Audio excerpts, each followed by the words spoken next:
Hello everyone, সবাই কেমন আছেন? আশা করি সবাই ভালো আছেন। তো চলে এলাম আজকে আরেকটি নতুন ভিডিও নিয়ে।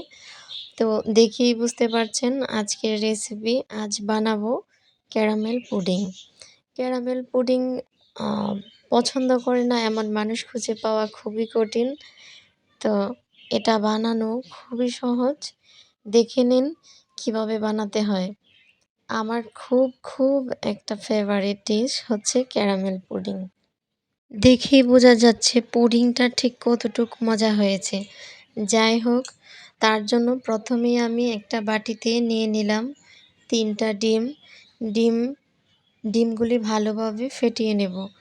তো এই যে দেখুন আমি একটা হ্যান্ড উইচ নিয়েছি।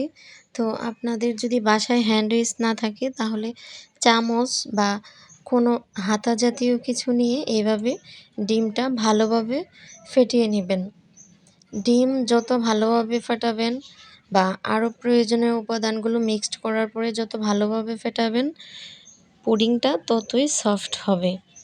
তার জন্য ডিমগুলি ভালোভাবে ফেটাতে হবে। ডিমটা ভালোভাবে ফেটিয়ে নিলাম। এবার দিয়ে দিলাম ১ কাপের চেয়েও পরিমাণ চিনি। চিনিটা আমি এইখানে আপনারা পরিমাণ মতো দিবেন। আমি ১ কাপের চেয়ে কম দিয়েছি। এবার চিনিটাও ভালোভাবে ফেটিয়ে নেব। চিনিটা ফেটানো হয়ে গেলে এবার দিয়ে দিব একটু ভ্যানিলা এসেন্স। আপনাদের ঘরে যদি ভ্যানিলা এসেন্স না থাকে তাহলে ১ ফালি লেবুর রস দিয়ে দিতে পারেন। এতে করে ডিমের যে কাঁচা একটা গন্ধ থাকে সেটা করবে না। এবার সব কিছু দিয়ে ভালোভাবে আবারও ফেটিয়ে নিব। ওই যে বললাম না, যত ভালো করে আপনি ফেটাবেন আপনার পুডিংটা ততই সফট হবে। এবার দিয়ে দিব দুধ। দুধটা আমি আগে থেকেই জাল করে রেখেছিলাম। তো এইখানে ২ কাপ দুধ দিয়েছি। ৫০০ গ্রাম দুধ শুকিয়ে ৪০০ গ্রামের মতো করে নিয়েছি। এবার দুধটা দিয়েও ভালোভাবে সবগুলো ফেটিয়ে নেব। আপনারা চাইলে একটু বড় বাসনে নিতে পারেন, বড় কোনো গামলাতে। তাহলে দেখা গিয়েছে ফেটাতে অসুবিধা হবে না, সুবিধা হবে। এবার আমি ক্যারামেল পুডিংয়ের যে ক্যারামেলটা সেটা তৈরি করব। তার জন্য একটা পাত্র নিয়েছি। সেই পাত্রে ৪ চা চামচ পরিমাণ চিনি দিয়ে দিলাম। চিনি দিয়ে আমি এখানে কোনো জল ব্যবহার করব না। এমনিতেই এটা গলে যাবে। চুলার আঁচটা মিডিয়াম টু লোতে রাখবেন। নিজে থেকেই গলে এরকম ধীরে ধীরে একটা কালার চলে আসবে। খুব বেশি কালার করতে যাবেন না, তাহলে পুডিংয়ের ক্যারামেলটা তেতো হয়ে যেতে পারে, পুডিংটা তেতো লাগতে পারে। তার জন্য আমি এরকম একটা কালার করেছি। তো এইখানে আরেকটি পাত্রে জল বসিয়ে দিলাম। তো দেখুন ক্যারামেলটা সেট হয়ে গিয়েছে। আমি হাত ধরে দেখেছি, হাতে লেগে আসে না। এইখানে দুধটা যে পাত্রে ক্যারামেল করেছি সেই পাত্রেই দুধটা ছাঁকনি দিয়ে ছেঁকে ওই পাত্রে দিয়ে তারপরে জলে বসিয়ে দিয়েছি। এবার এটা ঢেকে দিব। ঢেকে দিয়ে আমি ৪০ মিনিটের মতো জাল করেছি। ৪০ মিনিট পর ঢাকনা করলাম। দেখুন ফুলে ডাবল হয়ে গিয়েছে।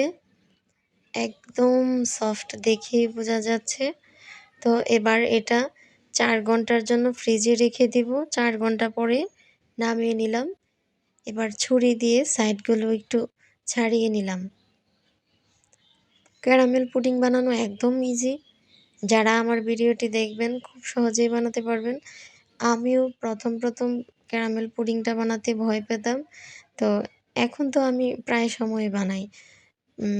তো দেখা গিয়েছে প্রথম একটু ভয় হয় বানাতে। একবার বানিয়ে নিবেন তাহলেই বুঝবেন কতটুকু ইজি। আশা করি কালারটা দেখেই বুঝতে পারছেন কতটুক মজা হবে। খেতে দুর্দান্ত এবং অনেক বেশি সফট হয়েছে। যারা আমার চ্যানেলে নতুন প্লিজ চ্যানেলটি সাবস্ক্রাইব করে দিবেন এবং লাইক, কমেন্ট, শেয়ার করে পাশে থাকবেন।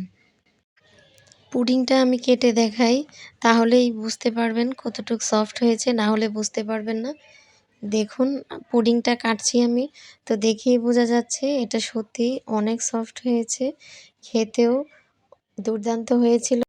ভিডিওটি দেখার জন্য সবাইকে অনেক ধন্যবাদ।